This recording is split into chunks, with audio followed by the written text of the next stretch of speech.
What is going on, Diesel Nation? We're excited to have you guys with us today on the Diesel Podcast.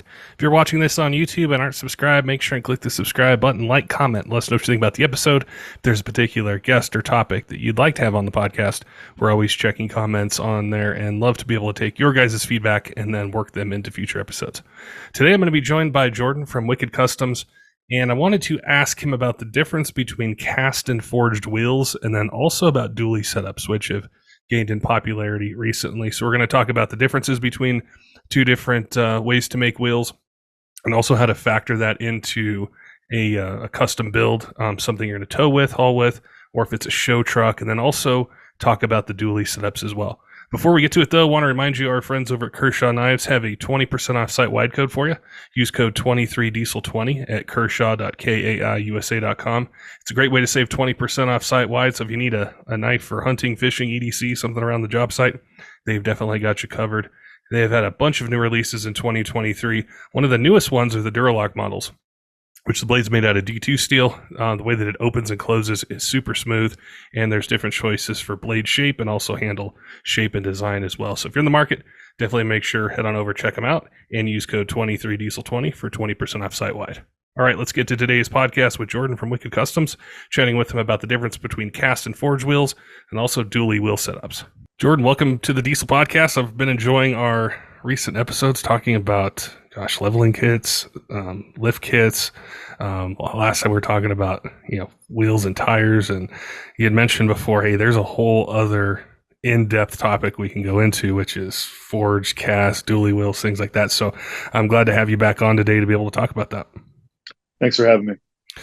When I think of forged versus cast, I understand in a basic level the difference between forged and cast parts or materials. It might be in other industries that I'm familiar with it. But when it comes to wheels, what do we need to know as truck owners about the difference between the two? There's actually three in our industry. The first one is cast, which you mentioned. That's the most popular one. Then there's flow form or flow forged. And then there's going to be forged. The three different methods of making a wheel are all good by all means. It really depends on what you're doing with the truck and also what you're looking for in terms of reliability and also details in the wheel as well. I'll start with cast. Cast is going to be probably one of the older methods of making wheels. And what a cast wheel is a wheel that is molten injected with aluminum. And they take basically bricks of aluminum or square pieces of aluminum. They melt them down at about 750 degrees, and they inject them into a mold, either with pressure or with multiple tools and whatnot. And they make the mold. So think about it like if you're making Jello, something similar to that. And then from there, the raw form of that wheel gets taken out of the mold, and then it gets machined. It gets some hands put on it. It also gets finished off in paint and glaze, so on and so forth. That is the most inexpensive way to make a wheel in terms of a truck. They used to call mag wheels because they used to be made with magnesium, but now they're made with aluminum. And the aluminum has to be a certain grade too for it to be perfect, which some companies are better than others at that. So cast is also going to have probably the most people that complain about wheels, and that's because there's a lot of fly-by-night castings that come out. They come and go. They come in on a container. People sell them and then they disappear. So, I mean, cast has probably the most complaints, but that's because there's more of those forms of manufacturing than there are the other two. The second way of manufacturing a wheel is a flow form or flow forge, which has been very popular in the last 5 years. That wheel is very similar to manufacture as a cast wheel, where it's built in a mold. And then what they do is they actually take the wheel and stretch it with heat and with a turning lathe. And it's hard to explain, but it's basically a roller that rolls the wheel out, and it thins it out and makes it stronger by doing that. And then they finish the inside edge of the wheel. Those wheels are usually confined to cars or high-end castings, or even like a 12-inch wide wheel. There's a couple companies that do that. I believe Axe is one of them, and the other one is going to be Compression Forged. Vossen is also huge with flow forms. I use a lot of their wheels on SUVs and on some of the 1500 trucks, like the TRX or the Raptor. Those guys do a lot of flow form or flow forge. That's a step above in strength than cast. So think about a flow form wheel or flow forged wheel as a step above a cast wheel in terms of quality and in terms of strength. So that would be like you're between casting and forging. Now, forging is one of my favorite variations of wheels because the attention to detail, being a machinist here at the shop and having these machines to do the things that we do, I like attention to detail. I also like the way they're made. Forging is going to be the most expensive process to make a wheel, and it's also the most violent.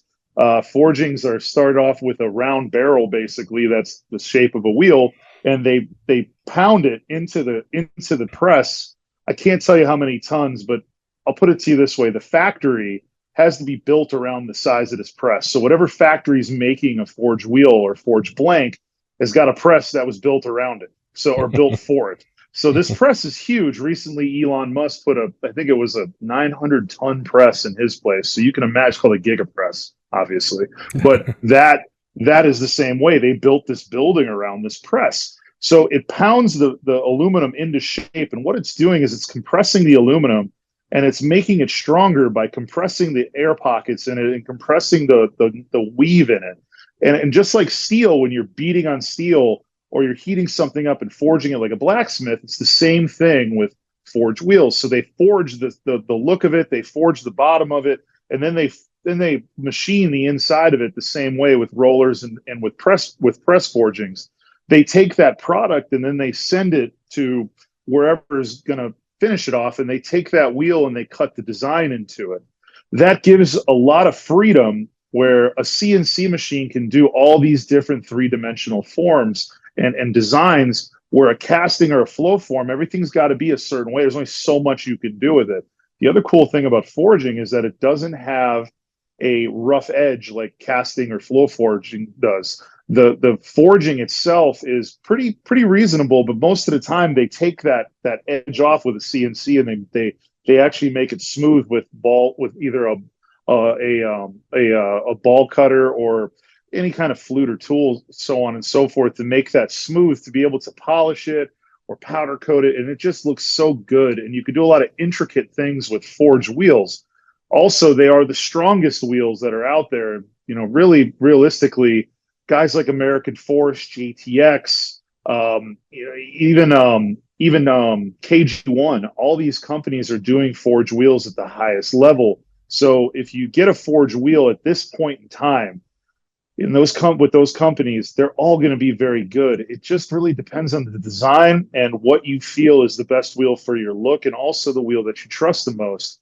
Our shop is an American Force place. I mean, we do a lot of American Force here. We love American Force. We love JTX and we love KG1 too. But for us, American Force is a top dog for us. But we're also a Florida-based company. American Force used to be in Miami, so there's a lot of correlation there with our customers too. They still want that wheel. So doing the three wheels, of course, any of them are going to be good at this point in time, but really you have to choose the company that you want, that you trust underneath the truck. And a wheel is just as important as a tire as it is a brake caliper. It's very important to have a good setup. I remember when I first noticed American Force, it was something about the designs. This was a long time ago. But it's interesting how you mentioned the freedom with a forged wheel that you have with the design and the intricacy that you can do with it. And that's what always stood out to me about all the different series that they have. And I know they're hugely popular. So the way that I understand it is cast can be good, but you really got to make sure the company that you're choosing has been around a while, has a track record, know who they are. They've done things in the particular market or particular vehicle that you have. And then the full flow would be more the wider wheels, or for like cars and SUVs. But when we're talking about diesel trucks, would you say it's mostly either cast or forged? Those are the two main choices. I would say that it goes cast first because of budget and also the availability of the wheels. There's a lot of them available, and the cost is reasonable. It's entry level for most of the wheels. And then full forge comes in because most diesel customers are spending a little bit more money than a half-ton customer would, and they might perceive that as a more attainable item or something you have to do on a diesel truck. Flow form is not as popular, but a lot of these companies have used the word forged very, very strongly, even though it's not really forged. It just sounds cool and it sounds expensive. So a lot of people look at that and go, "Oh, forged." Like for instance, Black Rhino forged was a flow forged wheel, and it said Black Rhino forged on the wheel, but it really wasn't a forged wheel. It was a flow forged wheel. But they use that word pretty sparingly to make the wheel appeal to a customer that's looking at a $1,500-$1,800 wheel, and this Black Rhino wheel was $700-$800. Nothing wrong with that. It's just they're using that word to their advantage. It is a technically a forged wheel in a way, but it's not a full forged wheel like you would call it. It's just kind of stretching the term a little bit. As far as cast wheels, can you put them on a diesel? As long as it's the right company, absolutely. Check your weight ratings. Every wheel has the weight rating on it, and if it doesn't have the weight rating on it or doesn't have a specifications chart, you're probably not buying the wheel you should be buying. Companies like Wheel Pros or let's say American Racing, XD, Moto Metal, all these companies are owned with American Force under one roof. So all of those wheels are going to have the greatest quality you can get. Some of them are even made in the United States now, which is crazy because that was never a thing. Most of the casting was done overseas, and now they're bringing it over here. Some of them are done in New York, PA. I believe there's a factory in the southern states too, maybe Louisiana. I can't recall, but they're starting to actually make things here. And forgings that are done here, to me, are probably of the highest quality. They are a little more expensive, obviously, but we can monitor the materials that are being used. I mean, I always like to say, I don't know if this is true or not, but I always like to say overseas, you really don't know if they're melting down, lawn furniture or what they're using in the wheel. You really don't know because you're buying a finished product. You're buying a product with a bunch of powder coat on it. And you're also buying a product that's been looked at and gone, okay, that works good. But you don't really know what's inside of it. So, I mean, I've never personally had a cast wheel break myself, like on any of my trucks. I've probably had less than 10 and 20 years that have given me a problem. And most of them were warranted, or maybe they were a bad design. I mean, anything you make, you could possibly have an issue like that, but it's just the company being big. I mean, all those wheels were covered under some kind of warranty, and they're pretty good about covering cracks and stuff. So, I mean, companies that are reputable, American Racing, Wheel Pros, American Force, all those companies that do that, they're gonna back up their wheels. And I mean, they're not going to give you any crap. I mean, if the wheel has a legitimate crack in it that wasn't caused by you being a dumbass, they're going to cover your wheel. And I like that about that. I like that feature about them. But they don't sell wheels either that will go on an 8-lug truck that are only going to hold 2,000 pounds. They're going to have a wheel that's going to be built for the truck. So, for instance, if you buy a 24x14 cast wheel, that wheel probably weighs close to 100 pounds. It is a very heavy wheel. It's got a lot of aluminum in it. If you buy a forged wheel, it's at the same size. It's probably going to be about the same weight, but the strength of the alloy, the strength of the material, totally different process. So they might hold the same weight, but let's say you get into a situation where you're fully towed out. You decide you're going to take a railroad track that's above ground just a little bit, and you flop over that. I'm using that as an example because a customer did that once and broke a wheel.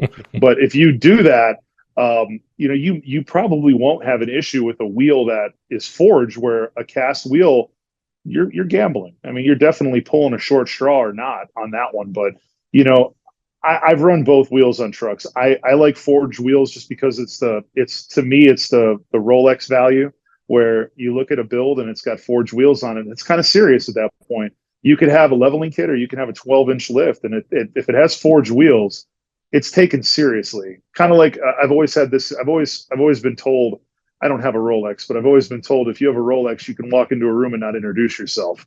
You can, people just know that you're something, right? Yeah. Same way for a forged wheel, it kind of has that value of shock value at a show or just showing off to your buddies. I mean, you could have 10 guys with XD cast wheels, and you could have one dude with American Forces, and more people are probably going to look at the American Force if you're looking for that route.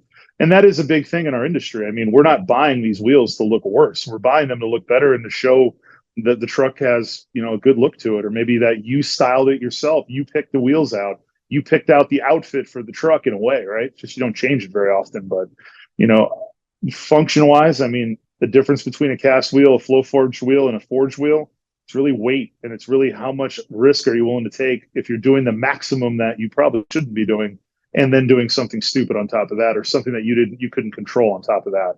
So, I mean, that's really the differences between those three, in my opinion.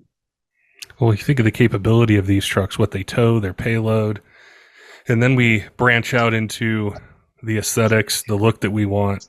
And that's where I get overwhelmed if I look at wheels because I see so many different designs, types.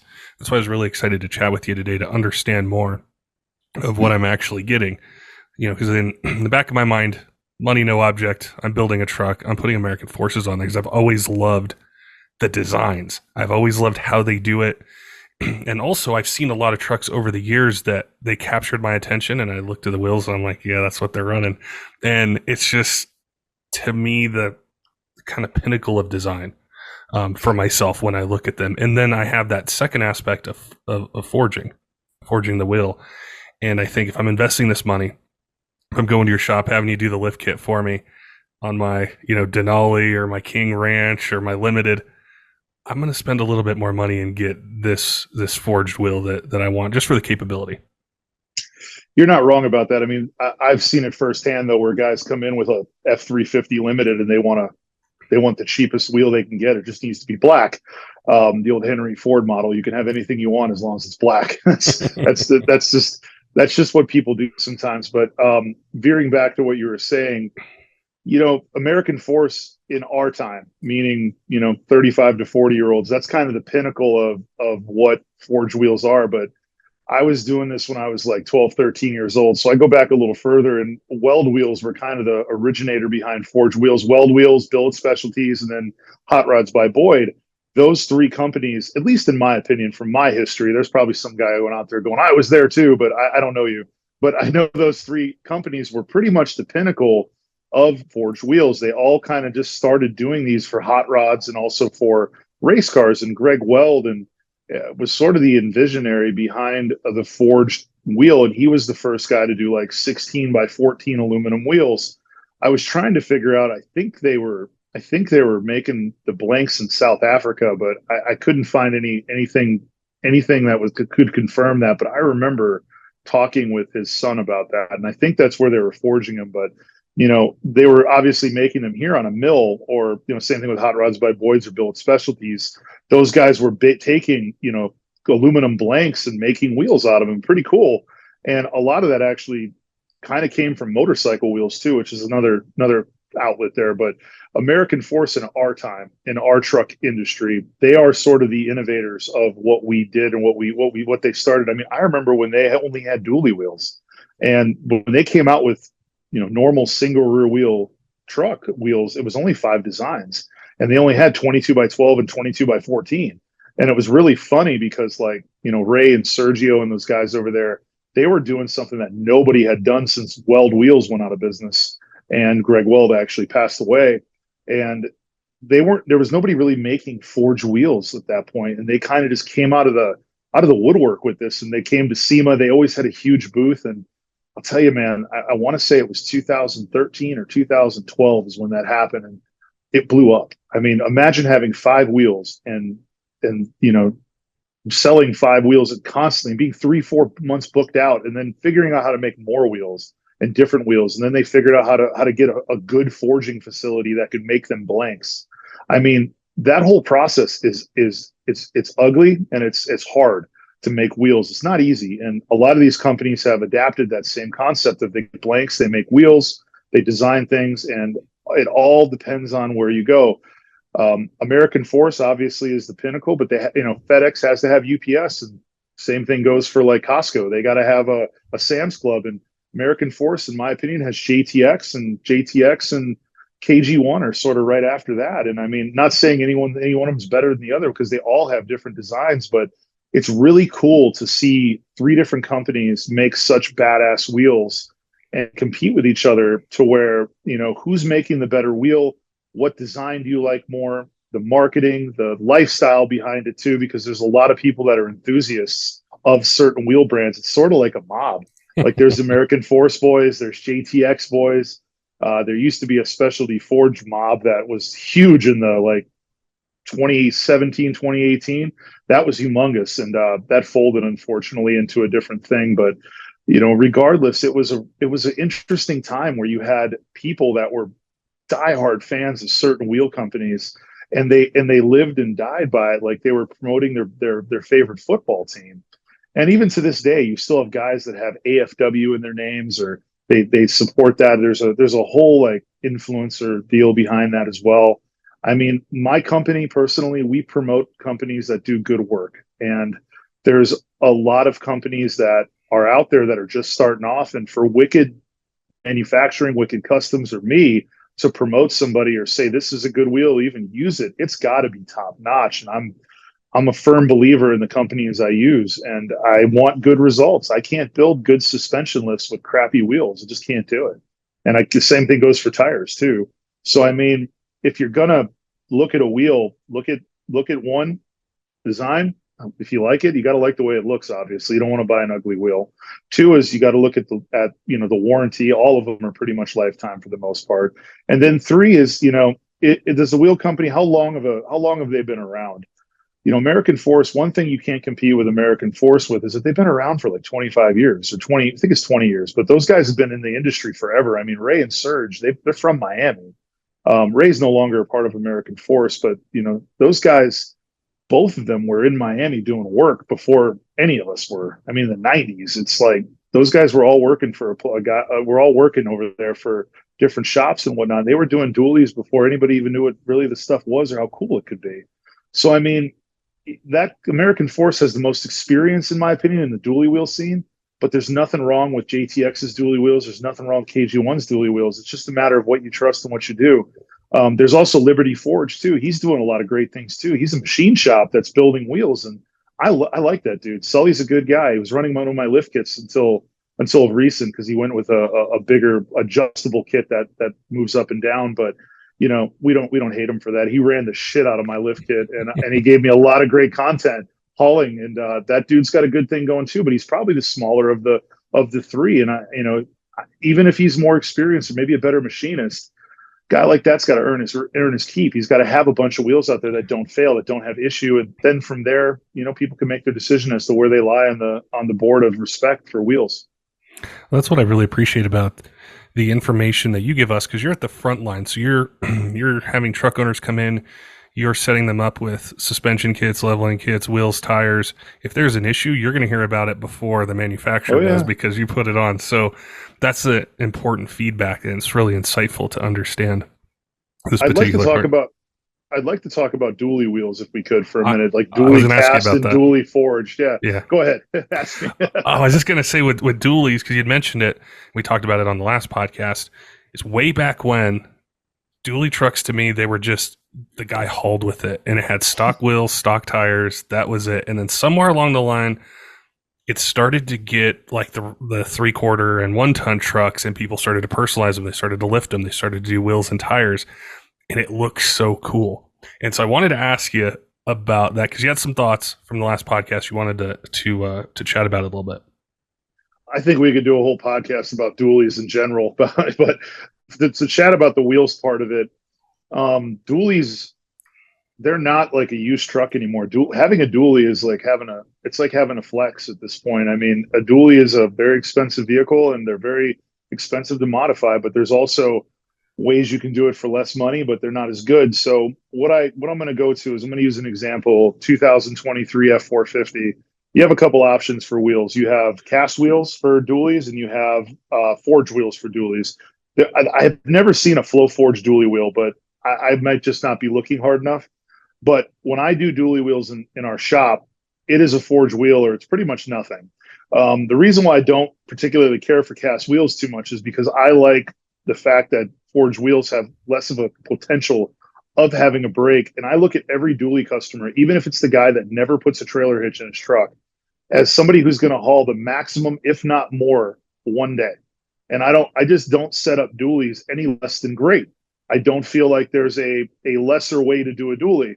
Now, some wheel companies might hate me for that because they make a living off of cast wheels. I just don't care for it. I have used plenty of cast wheels on dualies, but on the bottom of my invoice, there's this little disclaimer that says we're not responsible for the choices made. I don't really care to use cast wheels on dualies at all, but they are cost efficient because, a set of let's say a 24-inch set of American Force is $9,000 for just the wheels, tires, and the wheels, the adapters, and the bolt kit and whatnot for them. not everybody can afford that maybe wants to modify it. But to me, that's going to equal the 19.5 Alcoa that comes on the truck, if not exceed the limits of what the Alcoa could be. So even though you're downing the tire size from a 16 ply or 14 ply down to a 12 ply, I would hope they would use a 12 ply. Really that 12 ply can still hold quite a bit of weight. And for me, I've been in real world testing on these dualies. I've tested every tire possible, and I've never had one really give me any shit as long as the inflation's right and you've got the right setup in the back, meaning the tires aren't touching. They're far enough apart where they can take the weight and the flex. I mean, cast wheels are wonderful and everything, but I'm just not into them on dualies that much. Now, if it's on a lowered truck or something, I get it, but I'm just not into it. I don't want to take a wheel off that is going to be stronger than the wheel I'm putting back on. There's also one other aspect too, and that's direct bolt-on wheels for, like a 22, 24, 26, or even a 28. That's been a hot thing lately. Direct bolt-on, no adapter. Adapters got a lot of shit because there was people making adapters that absolutely sucked at making adapters. I've seen them flame cut. I've seen them drilled by hand. I've seen them so many different ways to make a 10 lug wheel work on an 8 or 10 lug truck. It sickens me. There are people out there that make adapters that shake the truck like you've got Tourette's. I mean, it's like, why would you ever want that in your truck? Why would you want to shake the shit out of your truck? But there are companies out there that do that.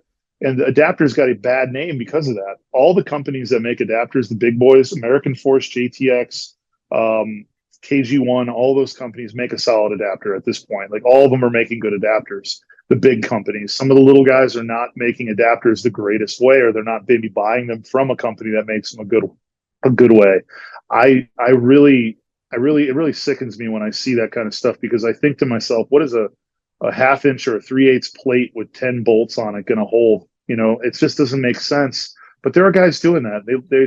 There's a lot of people getting getting screwed out there because of it. So make sure that you're getting in my opinion, on a dually that's going to haul weight. A direct bolt-on wheel is probably not your best option unless it's tested and it has the weight capacity that it can hold what you're trying to do. Because a forged wheel, not only do you have this big 10 lug center, you have a 1 inch thick plate behind it that's steel that holds that all together too. So you got to think, you've got a heavy ass wheel, and yeah, you got an adapter, and yeah, the wheels stick out of the fenders a little bit, but there's consequences to everything, and that's kind of a cool consequence. It sticks out a little bit, so what?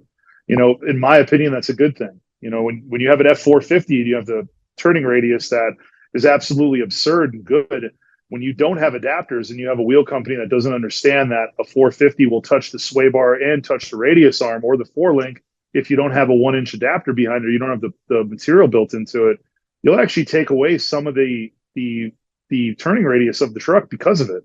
And now what? Now you've got a direct bolt-on wheel that you took 5 degrees of your turning radius away, which is kind of a crappy thing too. Direct bolt-on wheels, though, are wonderful in the lowered truck world. If you're going to lower your dually, or you're going to run a dually at like a reverse level, a direct bolt-on wheel is probably a great option for you because it's tucking the wheels correctly.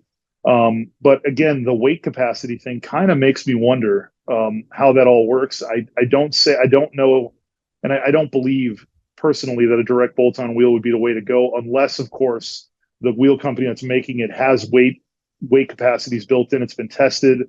I'm not that versed in it, but like I know American Force has a new direct bolt-on wheel that has a flange on the back of it, so it's basically like a wheel that has a flange, like a hub, and it bolts into the inside wheel. The downside of that, you can't run 1350s on it, but you can run a 1250 tire. But that wheel is sort of like one, and the way that they did the strength capacity, it's actually pretty cool. But the center's got a big blank spot so that it's nice and strong too. A lot of the direct bolt-on wheels I see are really cut deep into the lug nuts, into the lug area, and that looks really cool, but it takes away structural integrity. Years and years ago, American Force made direct bolt-on wheels for that, and they had these beautiful long spoked wheels, and I think all of them had issues, and they basically warranted all of them out for 10 lug stuff. It was a time in their I would say in their Miami days where they were trying new things, and they did it on a couple trucks, and it just didn't work out. It looks so freaking cool though, but it just didn't work out in the long run. A lot of them cracked, or I think all of them cracked, if I'm not mistaken. But there were probably less than 10 sets out there. It wasn't a whole lot of them, but boy, that was a cool time. Probably 2005, 2006, right in that area, maybe a little later. The safety part of what you mentioned on our last chat directly translates to this, and that was what I saw some people talking about with, we were talking about wheels and tires, but specifically with the dually setups, is that I imagine that would be, like you mentioned, you want to set them up great because they're so capable with what they're rated to do, and typically how people will use them, that there's that safety aspect and the durability part as well. It only takes one time for you to haul something and break something bad. And when a wheel breaks, that's catastrophic. And if you've never had it happen, I've had a wheel fall off a vehicle once on a test drive that we were testing a vehicle that was brought into us. And this was early on in my career. And the guy had a noise, and I went and took it out for a drive. And just like a lot of Chevy 2500s, the hub came apart and the wheel went down the road faster than the truck did. And it was crazy. And luckily I was only doing 35, but it shook me to a core when your wheel falls off and it goes down the road. Or if it breaks and you lose control, man, I mean, it's epic. So if in the minute you're doing that, you're not thinking about how much you spent on your wheels. You're thinking about how I'm going to save my ass, Yeah. So if you put the right wheel on your truck, the likeliness of you having that issue is going to be very slim to none. If you put a wheel on your truck that is built by some dude with a 1980s CNC machine in his backyard that got a hold of blanks, it's probably not going to be engineered as good as the guys are. And I'm not saying that the little dudes aren't great. I'm a little dude who builds suspension lifts, but I had to go through a lot of that stuff too, and learning and whatnot. And I've earned the respect of being a high-end suspension lift company, just like JTX and American Force and KG1 have earned that right too. In their time period, they've had, their wheels tested and abused, and they've been out for a long enough time now to where they've earned that respect to be able to be used in the dually market. I just really, I hate to see things happen like that, because it does nothing but put a wrinkle in our world. And just like I talked about in the last podcast, the more problems we have with companies that are producing product that's maybe not tested or good, or maybe they don't know it's good and there's failure, the more chances there are of somebody stepping in from a higher up place and putting regulations on what we do. And I mean, yeah, there's DOT and everything, but a lot of that stuff, I know it's got to be approved. I'm not in the wheel business like that to know, but sometimes I wonder if it's just a stamp, and you really got to look at the company and go, do you test this? Are you doing SolidWorks testing on it? Or are you doing some sort of crash testing? What's going on with it? Do you know, this is a really important piece. Do you know what its breaking point is? And the companies, that I keep mentioning, those people know what their shit is. And that's really important to me. Even with a cast wheel, it's super important that you know what the weight is. But like American Racing or Wheel Pros, they're not going to put a wheel out for an 8-lug truck that can't handle the weight of an 8-lug truck. There's no 8-lug truck out there. Maybe the Nissan Titan XT. That truck maybe isn't as heavy as the rest of them, but most of the 8-lug trucks are a certain weight and they can haul a certain thing. So they have to have a wheel that exceeds or meets the factory capacities. And that wheel might be really thick or really heavy, but it's available and it's been tested. So the cast wheels, there's more fly-by-night shit out there that you can just order off Alibaba and sell a bunch of them and then disappear than there are forged wheels. There's been a bunch of it lately, though. I have been getting a lot of emails in the past 2 years from Chinese forging companies or Japanese. No, I don't know about Japanese. I think I got one from Malaysia, but they want to, make your forged wheels. They can make a forged wheel and send it to you. Put your name on it. Put your W on it. I just don't want to be involved in that. If I'm going to make a product, I'm going to make it here, just so I know the quality is right. I mean, how do I know how they're forging the wheel? How do I know they're not mixing up a step or not doing a step? You just don't know when you're overseas, and you'll get, that stuff is important. So definitely trust in the company. I think that's really important to the truck owners too, because they want to buy products made in America and they want the best that they can get. And that was one of the big questions that in my mind had always existed with wheels, is where are they coming from? Because you had mentioned when they're done here, or they're done with a company that you have that track record, you feel good as a buyer investing into their product and getting it, versus if I haven't heard of a place or I don't know where the product comes from, I'm going to hesitate, or I'm going to ask more questions. And I think about what you do day to day. You're lifting trucks, you're doing all these different things with it. You want to make sure it's as safe as possible and make sure it's as capable as possible. And I think ultimately that's what truck owners want as well. I agree. Being made in America, I mean, is a huge thing for me. I mean, obviously everything we do is made here, but when it comes to, overseas, there's a lot of companies that have their own factories overseas too, and they can control their quality when they use their own stuff. When they have people there that are on their boots on the ground, they can control what the quality is like. It's the companies, I think, that use, I would say, like, the third party a manufacturer to make things for them. That's when you don't know if that guy wants to make 5 cents more per wheel or 5 cents in anything. He's going to down the product like this. Chrome had that issue, for still to this day has that issue, but Chrome was like that. Chrome in the 90s was awesome from overseas. And then I feel like it just got worse and worse because nickel got so expensive. And it ended up being like, Chrome was just kind of a reflective product that would last 6 months, and you didn't really know why, because nobody understands really the chroming process. But I think that's what happened to chrome, is that, that's why you see a lot of wheels aren't chrome anymore. They're PVD, or they're polished forged, or they're doing more colors. Like, chrome over cast aluminum wheels is sort of folding, in my opinion. But that's because of the quality standard that these companies are doing over there. They might show you this wonderful wheel, but then you get it, and within 6 months it's pitted in the Florida weather, or let's say one winter in a state that uses salt. So I mean, same thing goes with quality and everything. But if you can find a wheel company that manufactures wheels that, even if they get the materials or the blanks overseas, it's not such a bad thing. If the company knows what they're doing and they have control over their factory and they have control over what they're doing, I trust them. I mean, the problem with America in manufacturing wheels is that it's dirty, and there's not a lot of easy ways to do it here without certain people from certain protection agencies coming down and saying, "Hey, you can't do this here." They make it so difficult that you can't do it here, and it gets forced overseas. So you basically are whitewashing it down the road and saying, "Okay, well, it's not made in America, but it's made over there. It's still made on Earth." But there's not as many regulations in those countries, so you can make a good product and then finish it here. That's really important too. So I mean, even if, like, these big companies that are doing castings here, I think it's wonderful that they've figured it out and they're doing it the best way. And I'm sure it's the most environmentally friendly too, which is important in some ways. So I mean, that's a good thing too. And I noticed that the wheels that are made here are a little more expensive, but let's be honest, man, that wheel's probably made by Americans that have, 9 to 5 jobs. And that's important too. I mean, if we can support people in our own country, that's the way to do it. I mean, going overseas, if we have to, absolutely. I'm not saying we shouldn't have wheels that are overseas, because if we did that, we'd have probably 9 choices of designs here. But it's what's been happening in the last 20 years. They've kind of forced the wheel industry to move over there. And that goes for finishing paint and products too. It's pretty hard to do that anymore here because they've made it super hard to manufacture here due to environmental stuff. And I don't know all the ins and outs of it, but that's what I gather from speaking to people and companies as to why they're not making things here. Because I always ask, why don't you make things here? Why don't you make the product here? And it's usually because there's some sort of red tape that's involved with the process of making it here.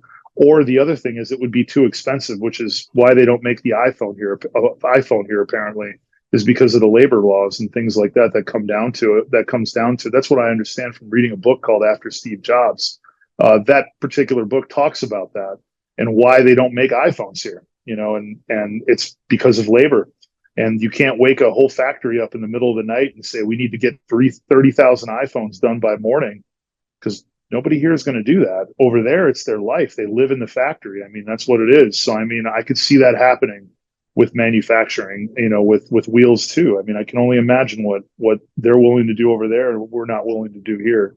But, the companies that are trying, I give them a lot of respect, because I think it's really hard to manufacture. Even for us, it's really hard to manufacture here. But I love it, and I'll go through those hoops myself to make it happen, because I support American jobs. And I think a lot of companies are seeing that too after the pandemic and whatnot too. Getting wheels was a mother was a bitch almost, but I mean, it was an MF, dude. It was bad. I mean, there were like, we were digging real deep to get wheels at that point. And I think of some manufacturers like American Racing and like, Wheel Pros saw that and started looking at how we can make wheels here. So that was important too, but all that's cleared up now. There's not really a huge issue with importing anymore as much as there was. I mean, it's still not fun, but I can't imagine it's nothing like it was during pandemic. I remember hearing stories of how long it would take to get pretty much anything. It wasn't just wheels; it could have been anything related to. That was stressful. I mean, people wanted to buy stuff, but it was crazy. It was like everything went out of stock at the same time, and it was the wheel industry and the tire industry. They suffered bad, and we had our issues too. Don't get me wrong, we had our problems too, but we weren't importing. But the problem was the materials we were using. There was no other materials that they could use because all the imported materials that were available weren't available. So now they were going after the shit I use, the top tier stuff. So I was competing with contractors and builders and stuff, buying sheets of steel because they couldn't get the cheap stuff, the stuff that they would normally use, because there wasn't any. So like we had our share of issues too with that, but we managed to pivot around that. And my wife was a huge part of that. She came up with a situation where we could be a contender in that and be able to buy material without having other companies that were in other industries compete for that same sheet of steel. So we managed to get around that with hard work and a lot of investment. That was a tough check to write that first time. Oh, man. I remember some places telling me back then, competing for materials, it would mostly be in automotive prior to that. And then all of a sudden you're competing with huge companies and completely different industries and how hard it was to get these things. And it just, it was a really tough time, but it's good to hear that it's better now. And it's way better. It's definitely flowing so people can get the things they want to spend money on. I was thinking about the dually thing for a second. I'm sure there's somebody listening who has one that's stock right now. And I'm sure it's going to touch on a bit of the suspension things and the other topics you've covered. But what are some things you would advise somebody with a dually that wants to customize, say they want to lift it, they should factor into their plan or their budget to do it the right way? Okay. Well, with dualies, first things first is the wheel. You always, like any other truck, you want to pick the wheel and tire first. You want to go, I want 24s on 137s. That gives me a foundation as to what I need to do for a lift. What you got to think of is, again, going back to what I say at every podcast, know what you're doing with the truck. I mean, I think I'm like a broken record with that. If you're going to tow with the truck, don't do 26s or 28s or 30s. Do 24s or 22s. Those are far stronger wheel and tire combinations and far better combinations to tow with. 26s, 28s, and 30s are great if you're going to show the truck off and if you're going to use it for maybe a daily driver, but you're not going to tow a lot with it. In my opinion, you got to have sidewall. You have to have strength. And the 6s, the 8s, and the 30s, even though they're strong and everything, the combination between wheel and tire and the size that you have to make that truck, it might not be right for towing a fifth wheel cross country, but it might be. Some people want to ride around with the pin hanging halfway out of a grenade. I'm not one of those guys. I have 24s on my 450. I could have any wheel in the world I want. And I have a 24 on mine with a Toyo tire. I have a 24-inch American Force and a Toyo RT. I also haul 27,000 pounds on a bumper pole, a 36-foot bumper pole. I have a cap on my truck, so I don't have a gooseneck. But that is perfect for me, and I like that. And I don't have the moment in my mind where I think my tire is going to have an issue or my wheel is going to have a problem. So I have to be confident in it. There's nothing worse than getting in your truck and not knowing if you're going to make it to the destination, especially when you have $100,000 in trucks behind you. Yeah. So I want to be confident in that. So that's a choice. I try to tell that to people all the time because 26s are such a good looking wheel. And I know that might not make sense to you, but for the dually world, I feel like I speak for it, man. 26-inch wheels are fucking awesome. 28s are that's some real good looking stuff too. 30s are 30s, but they look great too. But there's a certain person for 30s. There's a certain size lift for 30s. 26s and 28s are aesthetically pleasing, especially on a huge dually. And it's just function wise. They're just not, in my opinion, they're just not functionable for doing the maximum towing capacity or the confidence I need to be able to do it. Otherwise, I would have them on my truck. Combination wise, if it was just wheels, I would say absolutely. If we're just going to talk about wheels, 26-inch wheels in general are no different strength wise than 24s. But the wheel and the tire combined, that's what scares the shit out of me when I do 26s or 28s. But 24 is the greatest wheel and tire combo currently for a dually. So try to stay that way.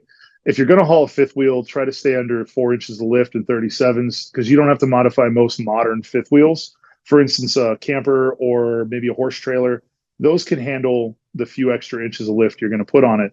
If you start getting to 6, 8, and 10 inches, you're going to have to start having things done to your trailers. That's another thing to keep in mind. 38s, 40s, things like that.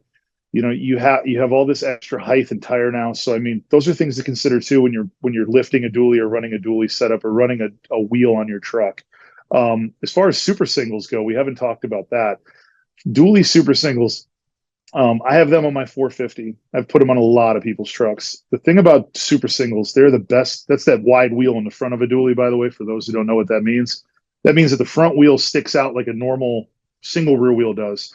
And then the rear wheels are dualies. American Force calls it super dually. I call it a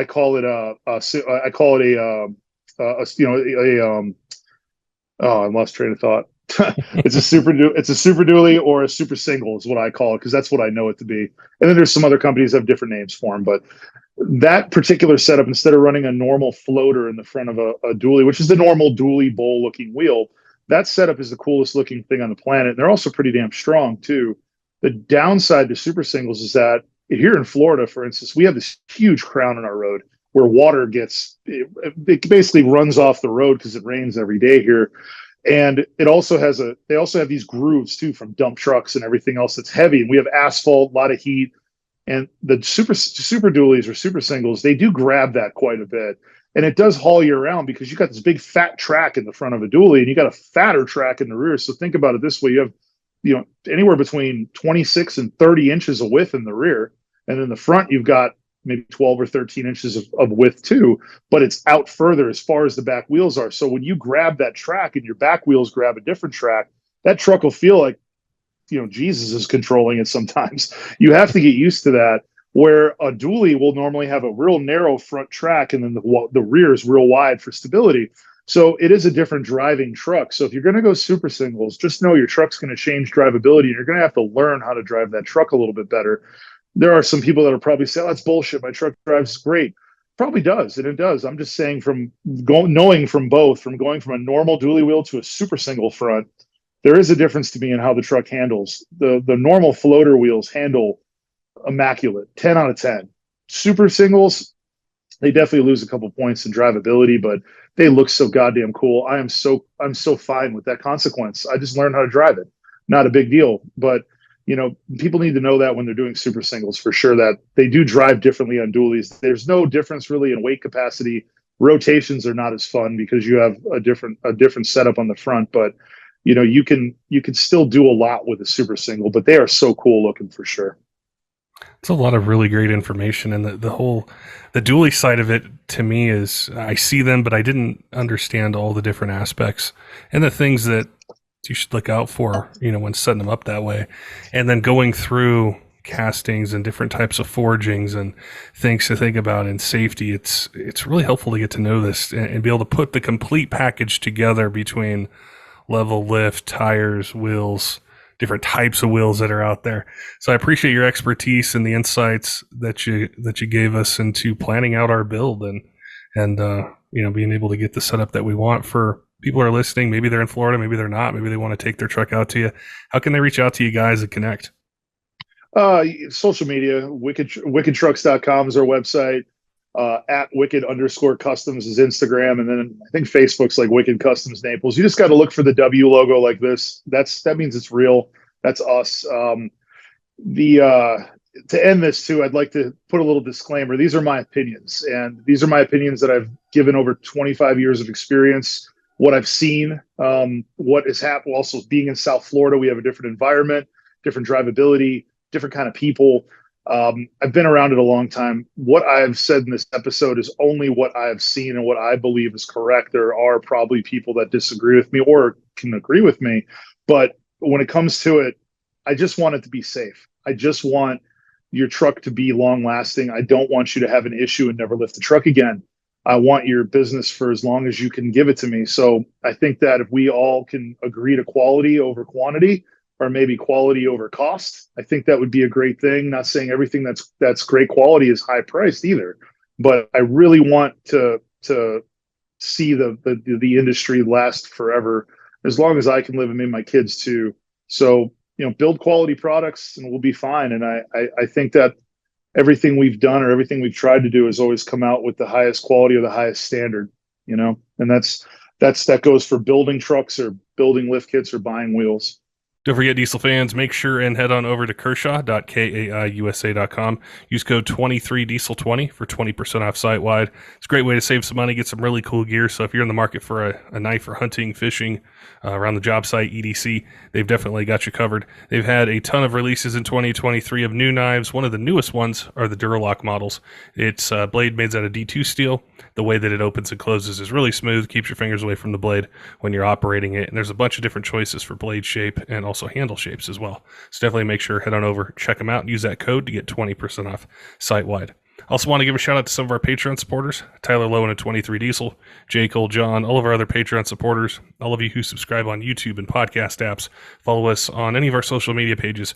We appreciate all your support here in year 7 of the Diesel Podcast and look forward to bringing you more of the content that you want to hear in 2023. Until next time, keep the shiny side up.